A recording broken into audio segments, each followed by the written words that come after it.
ATS chief खुद इस वक्त जुड़ गए। विनीत जी, स्वागत है आपका टाइम्स नाउ भारत पर। क्या जानकारी इस पूरे मामले को सर देंगे आप दर्शकों को? एक बोट, एक यॉट है, उस यॉट अबेंडेंट यॉट है वो। हाँ। उस यॉट पे 3 AK-47 है, कुछ राउंड है। तो we are just trying to find out कि ये किसी अथॉरिटी स्पेशल वेपन्स है या टेररिस्ट पर्पसेस से ये हुआ है, क्या एंगल है। We are just trying to investigate.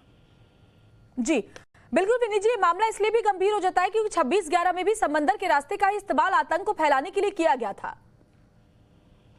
हाँ, लेकिन अभी भी can not reach a conclusion.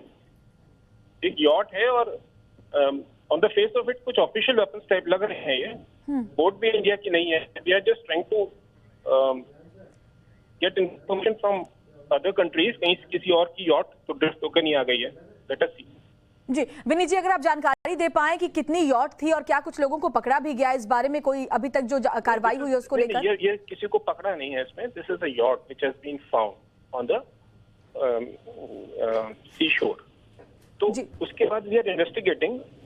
There can be a terror angle and as I said this can be official weapons of some authority.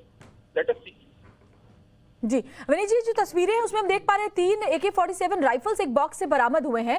क्या और भी हथियार बरामद हुए हैं? क्या कुछ ये भी जानकारी मिली है कुछ और भी बॉक्स उस यॉट में है? नहीं, अभी कुछ नहीं है। अभी I am reaching the spot.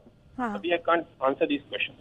जी बहुत बहुत शुक्रिया आपका टाइम्स नाउ भारत से बात करने के लिए। तो विनीत अग्रवाल एटीएस चीफ महाराष्ट्र खुद हमारे साथ लाइन पर जुड़े हुए थे। उन्होंने जानकारी दी कि अभी जो सारी डिटेल्स है वो तफ्तीश के बाद ही सामने आएंगी, लेकिन अभी जो उनकी टीम है वो इस वक्त लोकेशन पर जा रही है और वहां जाकर के ही जब तफ्तीश आगे बढ़ेगी उसके बाद इसका कनेक्शन और साथ ही क्या क्या बरामद हुआ है इस पर वो ज्यादा जानकारी दे पाने की स्थिति में होंगे। थोड़ी देर में वो लोकेशन पर पहुंच रहे हैं। ये बहुत बड़ी खबर इस वक्त सामने आ रही है।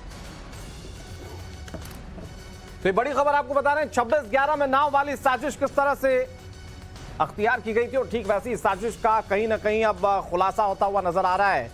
टाइम्स नाउ भारत पर एटीएस चीफ ने बड़ी बातें कही हैं, बड़ा बयान उनका सामने आया, लेकिन आपको तस्वीरें भी दिखा रहे हैं। आतंकी साजिश हो सकती है, ये विनीत अग्रवाल ने कहा है। एटीएस चीफ है, नाव से 3 AK-47 बरामद हुई हैं और ये अपने आप में बताती हैं कि कहीं ना कहीं साजिश जो थी वो बड़ी ही रची जा रही थी।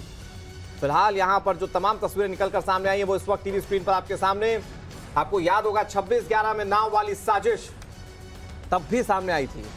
तस्वीर 2008 की आपको दिखा रहे हैं और उसके बाद क्या हुआ था वो सब जानते हैं। उसके बाद एक बार फिर से वैसी तस्वीर कुछ सामने आती हुई नजर आ रही है।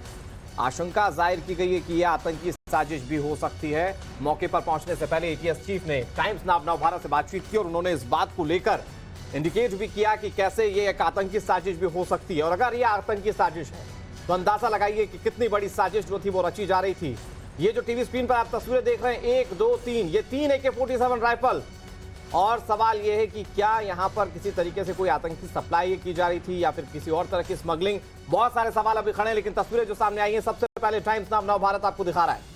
तो बड़ी खबर आपको बता दें, मौके पर पहुंचने से पहले एटीएस चीफ से हमने बात की। उन्होंने साफ साफ कहा कि थोड़ा सा इंतजार और जो पूरी डिटेल्स है उसके लिए करना पड़ेगा, लेकिन बड़ी बात जरूर ये है कि जो यॉट बरामद हुई है क्या इसमें हथियारों की सप्लाई किसी और मकसद से की जा रही थी, किसी आतंकी गिरोह का इससे कोई कनेक्शन हो सकता है या किसी आपराधिक संगठन का कोई कनेक्शन हो सकता है। ये तमाम बातें साफ होंगी, लेकिन फिलहाल किसी की गिरफ्तारी की बात उन्होंने नहीं कही। उन्होंने सिर्फ इतना कहा कि जो यॉट है उस पर ये हथियार मिले हैं, अभी वो लोकेशन पर पहुंचने वाले हैं और उसके बाद ही ज्यादा जानकारी देने की स्थिति में होंगे। लेकिन ये बहुत अहम खबर इस वक्त आ रही है और इसका जो सबसे बड़ी आशंका है, क्या 26/11 जैसे ही दहशत को फैलाने की पूरी की पूरी साजिश थी, इस पर एक बड़ा सवाल इस वक्त है। हालांकि थोड़ा सा इंतजार और करना पड़ेगा जब पूरी डिटेल जो है वो सामने आएंगी।